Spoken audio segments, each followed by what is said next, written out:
Kim yutdi-yu, kim yutqizdi? Angliya Premyer Ligasining 29-turi qayd etilgan natijalar haqida emas. Aksincha, ushbu tur oqibatlarining badali qanday bo'lishi haqida. Keskinlik va bosim hali ham peshqadamlarni ta'qib qilyapti. Arsenal ancha toliqqan oyoqlarda mahkam turdi va qiyinchilik bilan bo'lsa ham g'alaba qozondi. City esa o'z uyida ochko bo'lishdi. Bundan tashqari sal pastroqda ham muvozanat qimirlashni boshladi. Brighton Arsenal, City Forest aslida bitta hikoyaning ikki ko'rinishidir. Ya'ni Arsenal og'ir karvonga o'xshab ko'rindi va vaqtli kelib qolgan golni shartta oldida cho'nchagiga solib qo'ydi.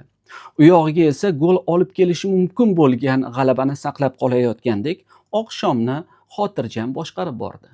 City doimgidek to'pni nazorat qildi, hatto 2 marta hisobda oldinga chiqib oldi, lekin baribir eshikni ochiq qoldirdi. Farq ham mana shu. Arsenal oxirgi paytlarda qiyin vaziyatlarda ham ochkolarni kassa qilyapti. City esa qo'lida turgan tashabbus va energiyani savol ostida qoldiryapti. Bu gap jadvalning pasrog'ini ham silkita boshlagan Newcastle United hamda Aston Villa Chelsea o'yinlariga ham tegishli. United bitta taym bir kishi ko'p bo'lib o'ynadi, lekin o'yinni qutqara olmadi. Nima bo'ldi? Muammolar yuzaga chiqishni boshladimi yo? Chelsea esa malades, Villa Parkga bordida kuchli to'rtlik uchun kechayotgan bahsni yana qo'li yetadigan joyga tortib olib keldi. Kuchli burilish edi bu.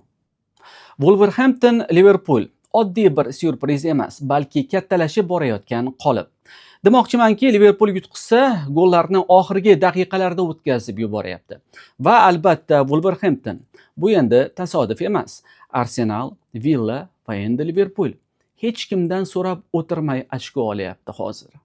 Chunki bu Angliya Premyer Ligasi.